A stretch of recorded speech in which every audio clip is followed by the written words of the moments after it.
Pada tanggal 28 Maret 2025, dunia menyaksikan dengan ngeri ketika pesawat-pesawat tempur Israel melancarkan serangan udara bertubi-tubi ke jalur Gaza yang padat penduduk. Sasaran langsungnya, fasilitas yang dioperasikan oleh Badan Bantuan dan Pekerjaan PBB untuk pengungsi Palestina di Timur Dekat, juga dikenal sebagai UNRWA. 5 anggota staf UNRWA, orang-orang yang berdedikasi untuk menyediakan bantuan kemanusiaan di tengah krisis yang mengerikan, tewas. Operasi ini, seperti yang diklaim oleh pemerintah Israel, adalah bagian dari kampanye militer yang lebih luas terhadap Hamas. Namun, kerugian manusia dari serangan ini dengan cepat berubah menjadi bencana kemanusiaan. Kantor Berita Internasional melaporkan lebih dari 50.000 kematian warga Palestina, dengan jumlah korban luka melebihi 100.000. Mayoritas korban ini, perempuan dan anak-anak. Situasi di Gaza memburuk dengan cepat. Serangan udara dan operasi darat oleh pasukan pertahanan Israel memaksa hampir 125.000 warga Palestina meninggalkan rumah mereka. Persediaan penting menipis karena blokade yang diberlakukan oleh Israel mencekik aliran makanan, obat-obatan, dan kebutuhan lainnya. Ketika dunia terguncang oleh kekerasan yang meningkat, muncul laporan tentang sebuah tank Israel yang menembaki wisma tamu PBB di Gaza. Insiden tersebut yang dikecam oleh Sekretaris Jenderal PBB Antonio Guterres sebagai pelanggaran terang-terangan terhadap hukum internasional. Komunitas internasional menanggapi krisis yang sedang berlangsung di Gaza dengan campuran kecaman dan kelumpuhan. Sekretaris Jenderal PBB Guterres mengecam serangan udara Israel, menyebutnya sebagai pelanggaran berat hukum humaniter internasional. Permohonannya untuk menahan diri dan gencatan senjata, bagaimanapun, ditanggapi dengan pembangkangan dari pemerintah Israel. Turki dan Iran, keduanya merupakan pengkritik vokal kebijakan Israel, muncul sebagai penentang keras serangan Gaza.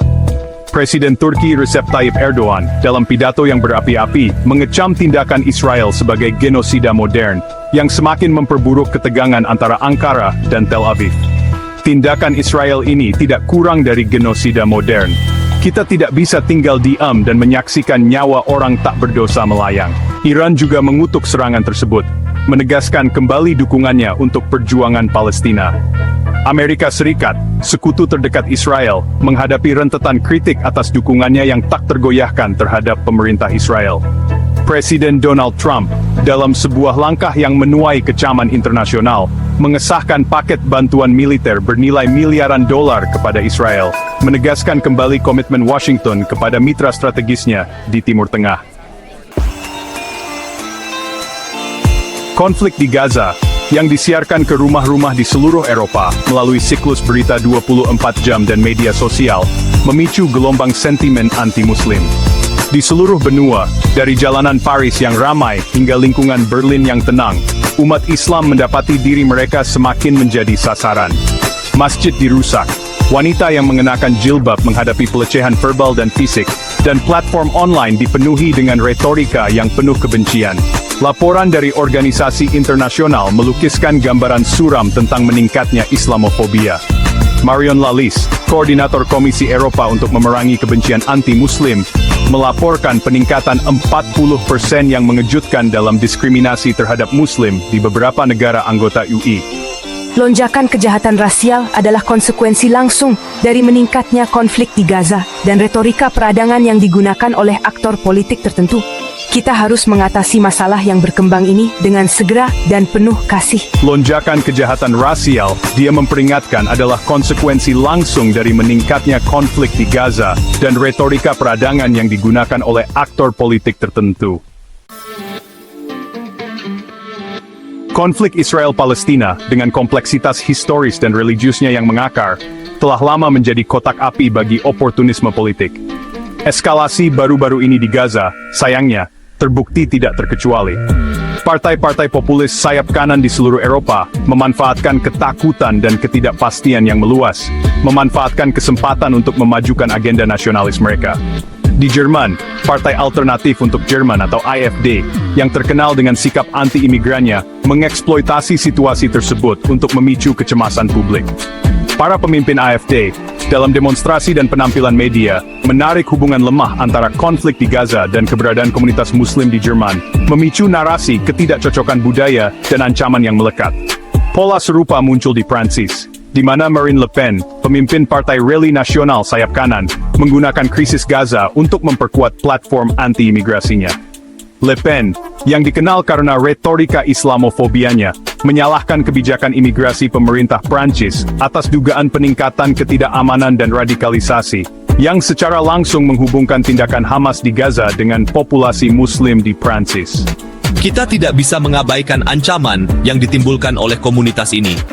Peristiwa di Gaza adalah pengingat nyata akan bahaya yang kita hadapi di rumah. Eksploitasi rasa takut dan perpecahan oleh para aktor politik ini tidak hanya memperdalam perpecahan masyarakat, tetapi juga mengalihkan perhatian dari krisis kemanusiaan yang mendesak yang terjadi di Gaza. Bagian 5, sikap Amerika yang tak tergoyahkan, menambah bahan bakar api.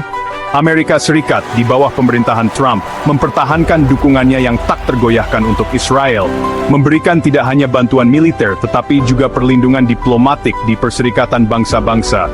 IS memveto beberapa resolusi Dewan Keamanan yang mengutuk serangan Israel di Gaza, secara efektif melindungi sekutunya dari tekanan internasional. Dukungan yang tak tergoyahkan ini, meskipun konsisten dengan kebijakan AS yang telah lama ada di kawasan itu, menuai kritik tajam dari banyak pihak. Kritikus berpendapat bahwa dukungan Amerika yang tidak kritis terhadap Israel memperburuk konflik, mendorong pemerintah Israel untuk bertindak tanpa hukuman, dan merusak upaya untuk menengahi gencatan senjata. Bagian 6, Gema Masa Lalu, 1 abad konflik. Kekerasan baru-baru ini di Gaza hanyalah babak terbaru dalam konflik selama seabad antara Israel dan Palestina. Memahami krisis saat ini membutuhkan penggalian akar sejarah dari perjuangan yang abadi ini. Sejarah yang dirusak oleh penggusuran, janji yang diingkari, dan siklus kekerasan. Asal-usul konflik dapat ditelusuri kembali ke awal abad ke-20, dengan munculnya gerakan-gerakan nasionalis yang bersaing, Zionisme, yang mengadvokasi tanah air Yahudi di Palestina, dan nasionalisme Palestina, yang menegaskan hak penentuan nasib sendiri bagi penduduk Arab yang tinggal di tanah yang sama. Perang Arab-Israel tahun 1948, yang mengakibatkan berdirinya negara Israel, dan penggusuran ratusan ribu warga Palestina, meninggalkan luka yang mendalam. Perang 6 hari pada tahun 1967, yang membuat Israel merebut tepi barat, jalur Gaza, dan Yerusalem Timur, semakin memperumit konflik, yang mengarah pada pendudukan Israel yang berlanjut hingga hari ini. Bagian 7, Papan Catur Geopolitik, Taruhan dan Pemain. Konflik Israel-Palestina, meskipun berakar pada keluhan historis dan aspirasi nasional yang bersaing, juga merupakan medan bermain bagi kekuatan geopolitik yang lebih besar. Wilayah ini, yang vital secara strategis dan kaya sumber daya, telah lama menjadi titik fokus kepentingan dan intrik internasional.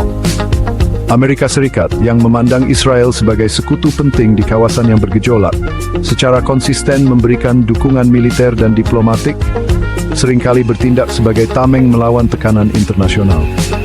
Rusia, di sisi lain, telah berusaha untuk meningkatkan pengaruhnya di Timur Tengah, memposisikan dirinya sebagai mediator potensial dalam konflik Israel-Palestina. Uni Eropa, yang secara internal terpecah dalam pendekatannya terhadap konflik tersebut, telah berjuang untuk memainkan peran yang menentukan. Sementara, beberapa negara anggota seperti Prancis dan Jerman telah menyerukan solusi dua negara yang baik negosiasikan yang lain, didorong oleh pertimbangan politik domestik, lebih enggan untuk mengkritik tindakan Israel. Bagian 8, kemana kita pergi dari sini? Secerca harapan. Situasi di Gaza, meskipun mengerikan, bukannya tanpa harapan. Komunitas internasional, terlepas dari perpecahan dan kepentingannya yang seringkali bertentangan, harus bersatu untuk memberikan tekanan pada semua pihak untuk mengakhiri kekerasan dan terlibat dalam dialog yang bermakna. Gencatan senjata, meskipun merupakan langkah pertama yang diperlukan, tidak dapat menjadi tujuan akhir. Mengatasi akar penyebab konflik pendudukan Israel, perluasan permukiman, penderitaan para pengungsi sangat penting untuk mencapai perdamaian yang adil dan abadi.